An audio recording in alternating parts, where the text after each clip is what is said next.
Hello and welcome back to a new IELTS Express lesson. Today is about academic writing task 2, essay analysis, and we're going to start with an advantage and disadvantage essay.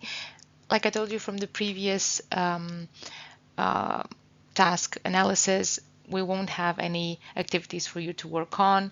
It's more of a tutorial. I'm going to show you exactly how you should be spending those 40 minutes to understand the task, plan your essay, and then we're going to have a look at the model answer and see exactly what you should be writing or you shouldn't be writing if you want to achieve band 5 or band 5.5. Okay, so grab your notepad and let's get started.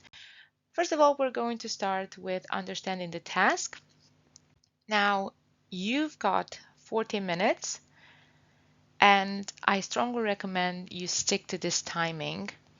So you've got 40 minutes on this task. You might say that that's enough. It's not a luxury, but you have plenty of time for you to plan, write, and then to revise. So for example, if you take those 40 minutes and you take, let's say, 5 to 7 minutes to understand the task, figure out what you have to write about, underline or circle the keywords, and also brainstorm ideas, and then spend 30 minutes actually writing and following the plan. That will leave you about 3 to 5 minutes, if my maths is all right. Yes, 3 to 5 minutes to actually reread what you have written, check for mistakes, spelling, grammar, so you can achieve the goal that you want in terms of band score. And this is the question that we have. This one over here is the proposition, and this one here is the question. Okay? So what are the advantages and disadvantages of studying abroad? Which means that you have to write about both of them. If you only write about one of them, or you write more about advantages and you don't develop the paragraph about disadvantages, then you're going to be penalized. And then you also have some extra information. Give reasons for your answer and include any relevant examples from your own knowledge and experience. It's extremely important you do this. Reasons and examples from your own knowledge. Is there anything you have seen? Is there anything you have read, listened to, watched, maybe a podcast tutorial that I can use as a relevant example to introduce in my essay? Then if yes, then you can use that because that's your knowledge and then experience. Okay? And again, make sure you write at least, and this one, at least, it's really important, at least 250 words. A lot of people disregard this because if you write less than this word limit, 240, 235, then your essay is going to be under length, and you're going to be penalized. Okay, so you spent around 2 to 3 minutes understanding everything from the beginning of you should spend to the question and what else you should be doing, which means that you're ready to plan your essay. Just like for task 1, I strongly recommend you go to a 4-paragraph essay. You've got an introduction in which you should be paraphrasing the question and write a thesis statement, which gives your essay the direction depending on the type of essay you're going to have. For example, if you're going to have an opinion essay, agree and disagree, you will write in the introduction whether you agree, disagree, or somewhere in between. If you have a problem and solution, you're going to state the problems and then briefly state the solution. If you have advantages and disadvantages, then you're going to say whether and the disadvantages and disadvantages. If you have to decide whether the advantages outweigh the disadvantages, you have to decide which one outweighs the disadvantages or the other way around. Then 2 body paragraphs, which in my perspective should be equally developed, and you should bring forth your ideas, which should be supported by examples. I strongly recommend you start every single paragraph with a topic sentence, then you explain everything, the topic sentence, the main idea, and you support it with examples. I have a full lesson about topic sentences. Check it out on my channel. And then finally, conclusion, which is again widely disregarded, in which you restate what you have written in introduction. Rule number one, in the conclusion, don't add new information, don't introduce new ideas which haven't been discussed in the body paragraphs. The conclusion has a role to conclude, to bring everything to an end. Okay, so again, a four paragraph essay, a four paragraph plan, the same for task one, the same for task two. All right, and now let's have a look at the model answer and see exactly what we should be doing. We're going to start with the introduction. This is a two-sentence introduction. If you read the first sentence, you're going to realize that actually this is a paraphrase of the statement from the writing task, which is a very good thing. Nowadays, a lot of students decide to go to college or university abroad. And then you mention the pros and the cons in the introduction. There are many reasons why this is good, but the disadvantages, being a student in a foreign country can also sometimes be difficult. So I have mentioned both of them in my introduction. So the reader, aka the examiner, knows that I'm going to discuss these two, the pros and the cons, in my body paragraphs. So we're going to start the first paragraph. And as you can see, the paragraph begins with the main advantage, which you signpost the advantages. And you start writing about it. The main advantage of studying abroad is that the student not only gets a degree in, say, engineering or medicine, but also becomes fluent in a foreign language. Besides the fact that this student over here, who's aiming at band 5, use an inversion, not only, but also, which is considered to be of advanced level. Well done. This is also the topic sentence. Then, you can also use words and phrases to introduce examples. Say.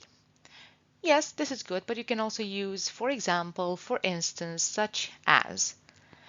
Then, the writer moves on and signposts the second advantage. A second advantage is that the student As you can see, the writer continues by explaining the ideas. Why this is a very good thing? Because valuable in many different ways. And it keeps going. It usually makes the student more tolerant of other ways of looking, so on and so forth. Yeah? And as you can see, everything is very clear. Everything is easy to understand.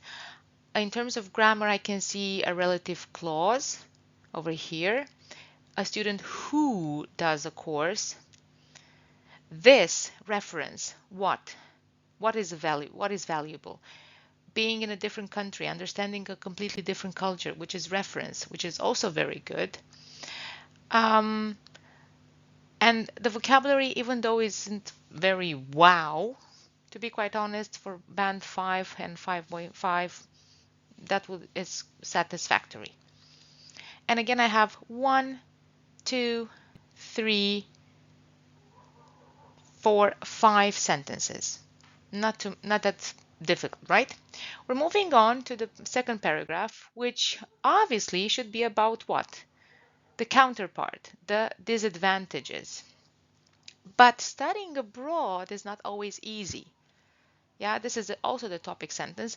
To be quite honest, I wouldn't start with a but here. I would say, however, nevertheless, but again, for band 5.5, this is good.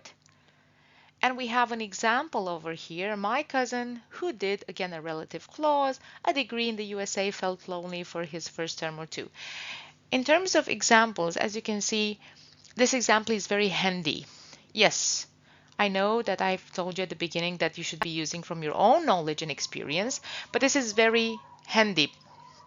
Yeah, in order for you to get a band, I don't know, 6, 7, 8, you should show that you've got a little bit of critical thinking. You should get out of your comfort zone. By the way, full disclosure, if you hear dogs barking, is because I've got my neighbor's dogs who've been barking for the past 5 minutes or so. There's been like an ambulance with a siren and they go wild. Okay, we're moving on. As I said, this example is basic, is for band 5.5, that's totally fine. But in order for you to achieve band 7, you have to show that you've got critical thinking. So basically, you should be able to sift through your own perspective and to expand a little bit, to get out of your comfort zone. I'm not talking about my cousin, but I'm talking more in a broader sense. And he keeps going. He missed his family. He did not like the food. But then gradually, however, he got used to being in Texas. Yeah, so here we list, and we also develop the disadvantages in the second body paragraphs.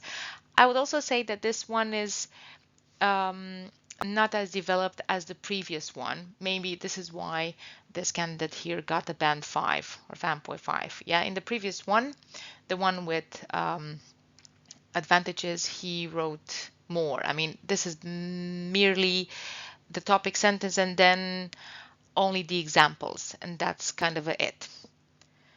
All right, done with the second paragraph. We're moving on to the final part of our essay, conclusion. Here we have a one sentence conclusion, quite a lengthy one. However, it's coherent. To sum up, a degree or some other course in a foreign country can be hard, but for most students, it offers more advantages than disadvantages. So basically here he restates his opinion. Yeah, he also uses a word and phrase to signpost the conclusion. You can use to sum up. I would strongly recommend you go with in conclusion, and that's kind of it.